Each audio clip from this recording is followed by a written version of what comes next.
قوة إلا بالله العلي العظيم. أعوذ بالله من الشيطان اللعين الرجيم. بسم الله الرحمن الرحيم. الحمد لله رب العالمين والعاقبة للمتقين والجنة للموحدين والنار للعاصين والكافرين والمنافقين. الصلاة والسلام على أشرف الأنبياء والمرسلين شفيع ذنوبنا وحبيب نفوسنا مولانا ومولى الثقلين جد الحسن والحسين بالقاسم محمد اللهم صل على محمد وآل محمد وعلى الطيبين الطاهرين المعصومين المظلومين ولعنة الله على أعدائهم أجمعين ومنكر فضائلهم ومسائلهم. أما بعد فقد قال الله تبارك وتعالى في القرآن الكريم وقوله الحق بالحق. بسم الله الرحمن الرحيم. شهر رمضان الذي أنزل فيه القرآن هدى للناس وبينات من الهدى والفرقان. صلوات محمد وآل محمد. اللهم صل على محمد. عزیزان گرامی، برادران عزیز، معزز سامعین، ماہ مبارک رمضان کا بابرکت مہینہ، اور اس مہینے میں جس دعا کا تذکرہ آپ حضرات یا جس دعا کو آپ حضرات ہر نماز کے بعد پڑھتے ہیں، یہ قرآن کی آیت ہے. میں نے سوچا کہ چند باتیں آپ حضرات کے سامنے اسی آیت کے ضمن میں پیش کروں. یہ اللہ کا بابرکت مہینہ کہ جس مہینے میں انسان کا سانس لینا بھی عبادت ہے، کہ جس مہینے میں اللہ نے اپنے بندوں کو اپنا مہمان بنایا ہے. یہ بابرکت مہینہ وہ مہینہ ہے کہ جس میں انسان اللہ کی رحمتوں سے قریب ہوتا ہے، کہ جس مہینے میں انسان کے لیے اللہ توبے کا دروازہ کھول دیتا ہے. یہ وہ مہینہ ہے کہ جس مہینے میں اللہ نے شب قدر جیسی راتوں کو معین کیا. اس مہینے کی عظمت کے لیے یہی کافی ہے کہ اللہ نے اپنی محبوب کتاب، اپنی بابرکت کتاب کو، اس قرآن کو اس ماہ مبارک رمضان میں نازل کیا. پروردگار عالم نے قرآن کو نازل کرنے کے لیے کسی اور مہینے کا انتخاب نہیں کیا، بلکہ اللہ نے قرآن مجید کو اس بابرکت مہینے میں نازل کیا. اور خود کہہ رہا ہے شہر رمضان الذی انزل فیہ القرآن، کہ مہینہ وہ مہینہ ہے کہ جس میں ہم نے اپنی کتاب قرآن کو نازل کیا. عزیزان گرامی، اس مہینے کی اتنی عظمت ہے. میں انشاءاللہ چند باتیں آپ کے درمیان پیش کروں گا، اس کے بعد ختم دعا. کہ اس مہینے کی کیا عظمت ہے کہ انسان اس مہینے میں روزہ رکھتا ہے، اور اگر روزہ رکھتا ہے تو دنیاوی فائدے کیا ہیں اس روزے کے، اور اخروی فائدے کیا ہیں اس روزے کے. بس ایک روایت ہے، اس کے بعد اپنی بات کو آگے بڑھاؤں. کہ پیغمبر اسلام کے پاس دخل الیہود، یہودی داخل ہوئے. کون یہودی؟ من عالم العلماء، یہودیوں کے بڑے بڑے علماء پیغمبر اسلام کی خدمت میں حاضر ہوئے. فَاسْأَلُوا عَنْ فَوَائِدِ الصَّوْمِ، انہوں نے روزے کے فوائد کے بارے میں سوال کیا. عزیزان گرامی، یہودی ہیں. آج یہودی پوری دنیا پہ حکومت کرنا چاہتی ہے.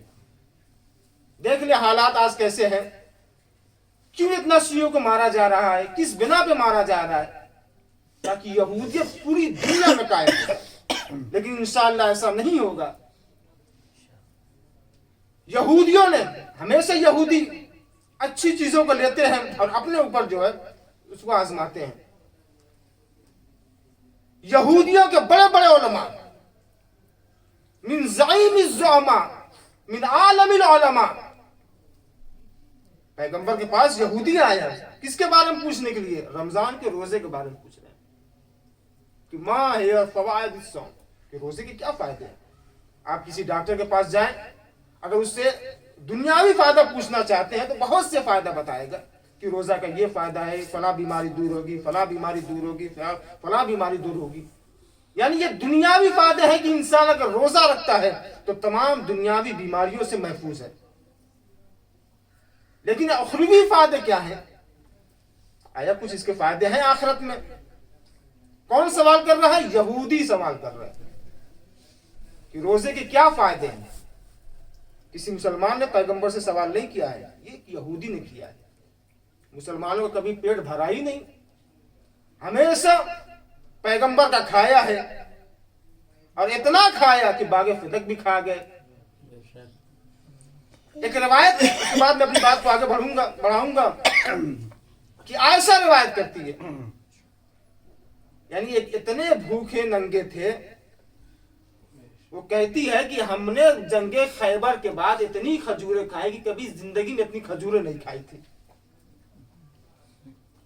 یعنی اتنے بھوکے کہ عرب میں سب سے زیادہ ہونے والی چیز کہ جس کو ان کی غربت کو میں بتا دوں کہ جس چیز کو عرب کا ہر غریب آدمی کھا لیتا ہے، لیکن یہ کہتی ہے کہ ہم نے جنگ خیبر کے بعد اتنی کھجوریں کھائیں کہ کبھی اتنی کھجوریں نہیں کھائی تھی. یہ بوریا نشین، یہ صحراؤں میں بکریاں چرانے والے پیغمبر کے بعد اتنے غنی ہو گئے کہ لوگ ان کو غنی کہنے لگے. یہ خدیجہ کا مال کھانے والے، ان کو عبادت سے کیا سروکار. یہودی آیا ہے پیغمبر کی خدمت میں اور آنے کے بعد کہتا ہے کہ روزے کے فائدے بتا دیجئے. پیغمبر نے کہا، چند فوائد بیان کے پیغمبر نے. پہلا کیا؟ منہا انہو، روزے کے فائدے ہیں 5-6 فائدے انشاءاللہ میں آپ کی خدمت میں بیان کروں گا. ایک سلوات پڑھے محمد وآل محمد پر.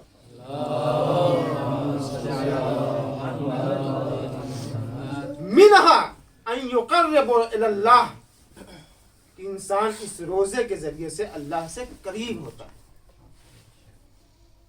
ایک سلوات پڑھے محمد وآل محمد پر.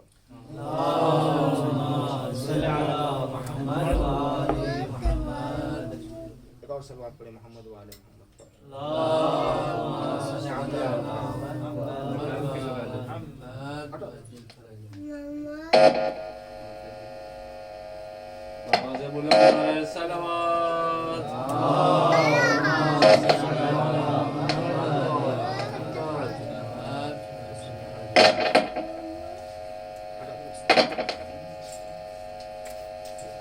تو پیغمبر کے پاس یہودی آئے اور آنے کے بعد سوال کرتے ہیں، اے اللہ کے نبی یہ بتا دیجئے.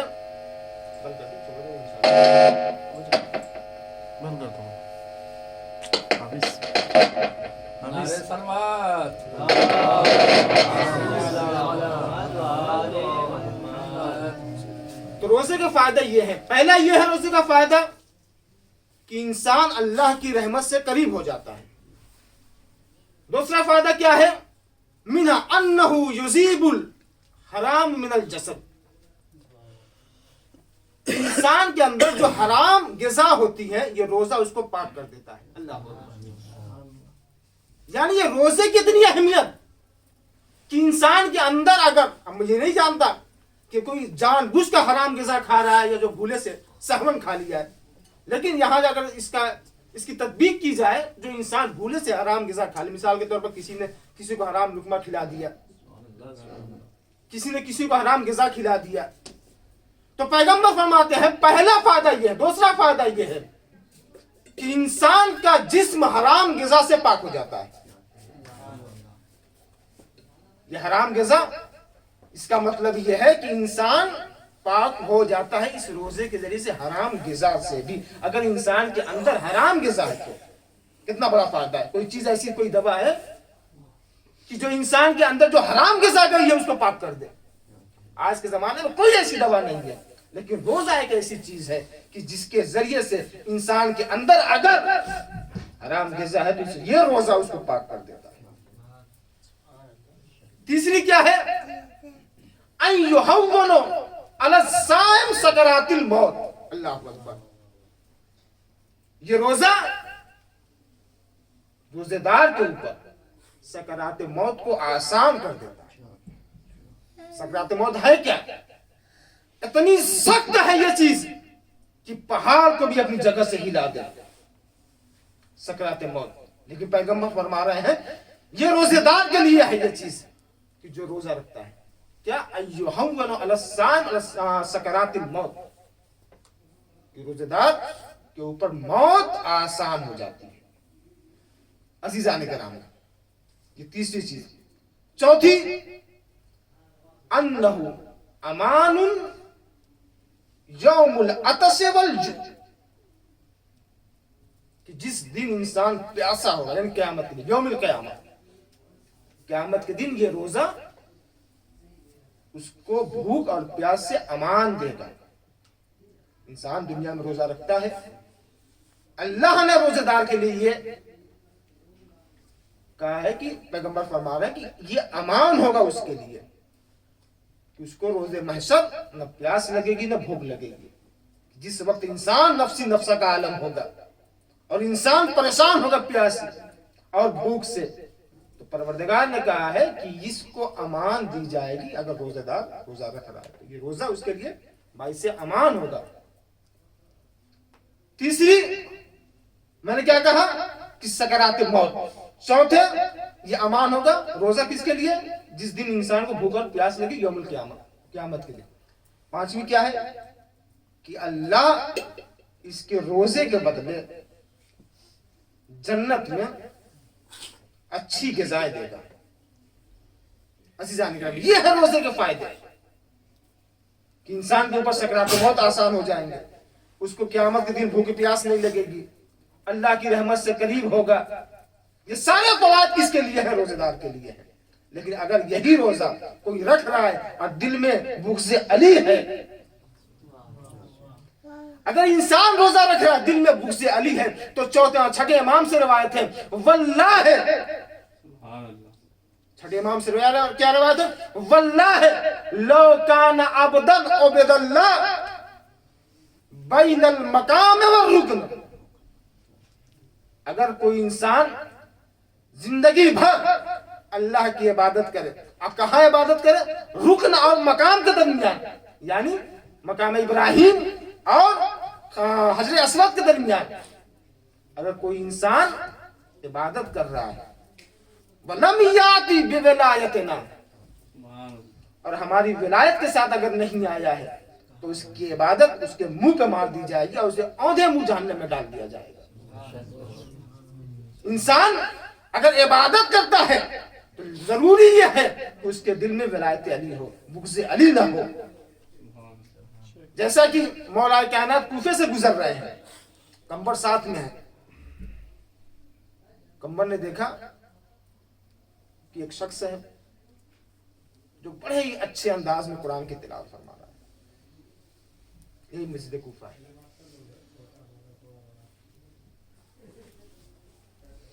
کمبر کہتے مولا یہ بڑے ہی اچھے انداز میں تلاوت کر رہا ہے.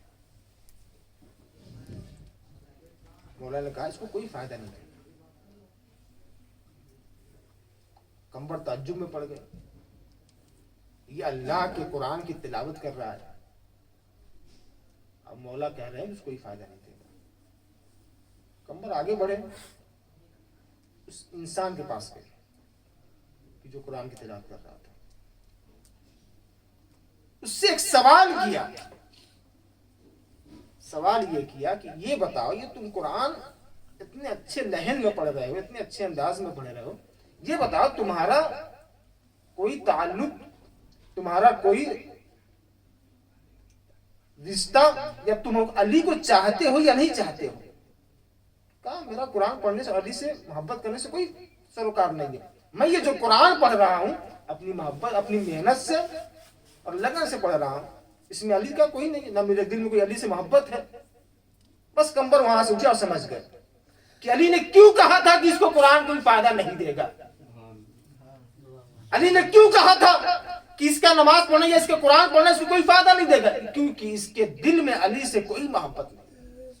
اس کا مطلب یہ ہے کہ اگر کوئی انسان عبادت کرتا ہے، ساری عبادتوں کی جڑ محبت اہل بیت ہے۔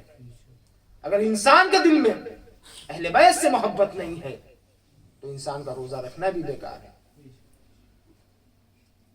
اور عبادت کرنا بھی بیکار ہے۔ عزیزان گرامی، یہی مولا کائنات ہے کہ جب جنگ صفین سے پلٹ رہے ہیں، صحابہ ساتھ میں ہیں، کچھ قریب آئے کوفے کے، تو صحابہ نے کہا مولا کسی طرف سے کسی کے رونے کی آواز آ رہی ہے۔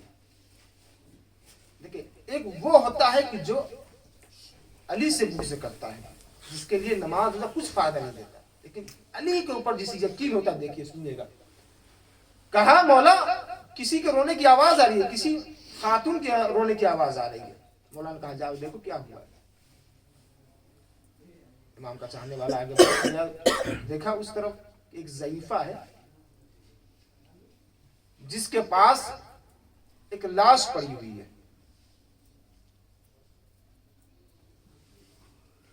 مولا کا صاحب اس سے پوچھتا ہے، اس ضعیفہ سے کہتا ہے یہ بتاؤ رو کیوں رہی ہو؟ کہا کہ یہ میرا بیٹا ہے۔ دیکھیے علی سے محبت کا نتیجہ، کہا یہ میرا بیٹا ہے۔ کہا کیا ہوا؟ کہا یہ فوت ہو چکا ہے، اسی لیے میں رو رہا ہوں۔ کہا کہ تم جا کہاں رہی ہو؟ کہا میں اسے کوفے لے کے جا رہی ہوں، میں نے سنا ہے کہ میرا مولا کوفے میں رہتا ہے اور وہ مردوں کو زندہ کرتا ہے۔ کہا اسے میں کوفے لے کر جا رہی ہوں۔ یہ صحابی اٹھا، امام کی خدمت میں آیا، کہا مولا آپ کی ایک چاہنے والی ہے، اس کا بیٹا پڑا ہوا ہے، مردہ ہے بیٹا۔ امام اس ضعیفہ کے پاس آئے، کہا کیا بات ہے؟ دیکھیں، ایک جان کر عقیدہ رکھنا الگ چیز ہے، دیکھ کر عقیدہ رکھنا الگ چیز ہے، بغیر دیکھے عقیدہ رکھنا الگ چیز ہے۔ امام کو دیکھا نہیں ہے، یقین ہے دل میں کہ میرے مولا ہیں اور ان کے پاس اگر میں گئی لے کر تو میرا بیٹا زندہ ہو سکتا ہے۔ دیکھا نہیں آنکھوں سے امام کو۔ امام نے پوچھا کیا بات ہے؟ کہیں میرا بیٹا ہے، میں اپنے امام کے پاس لے کر جا رہی ہوں، اور میں نے سنا کہ میرا امام اس کو زندہ کر دے گا۔ امام نے کہا اچھا یہ بتا اگر میں اس کو زندہ کر دیا؟ کہا نہیں، میرا امام زندہ کر سکتا ہے۔ خیر امام نے دیکھا کہ یہ مجھ سے اتنی محبت کرتی ہے، امام نے 2 رکعت نماز پڑھی۔ دیکھیے کبھی امام نے یا کوئی بھی ائمہ ہے فوراً کوئی دعا نہیں کی ہے، پہلے اللہ کا شکر ادا کیا، پہلے نماز پڑھی ہے۔ اب کسی بھی روایت کسی بھی تاریخ میں اٹھا کر دیکھ لیں، امام نے 2 رکعت نماز پڑھی ہے، پہلے وحدانیت کو سمجھایا ہے نماز پڑھ کے، پھر اس کے بعد امام نے دعا کی، اس کا بیٹا زندہ ہو گیا۔ اب یہ ضعیفہ کہتی ہے یہ بتائیے کہ آپ ہیں کون؟ یہ معجزہ تو صرف میرا مولا کر سکتا ہے۔ امام نے کہا جس پہ تو بھروسہ کرتی ہے میں وہی ہوں۔ فوراً مولا کے قدموں میں گر گئی، کہا مولا یہ میرا بیٹا آپ کی غلامی میں ہے۔ عزیزان گرامی، یہ وہ ذات ہے کہ اگر ان کے اوپر اگر ان کی معرفت دل میں ہے تو انسان عبادتوں کی معراج پہ پہنچ جائے گا، لیکن اگر ان کی معرفت نہیں ہے تو چاہے لاکھ خدا کی عبادت کرتے رہے کسی کام کی نہیں۔ امام کا جو قول میں نے پیش کیا کہ اگر کوئی رکن اور مقام کے درمیان پوری زندگی عبادت کرے اور ان کی محبت دل میں نہ ہو تو کسی کام کی نہیں ہے، اور جو منہ جہنم میں ڈال دیا جائے۔ عزیزان گرامی، بس میں نے اپنی باتوں کو ختم کیا۔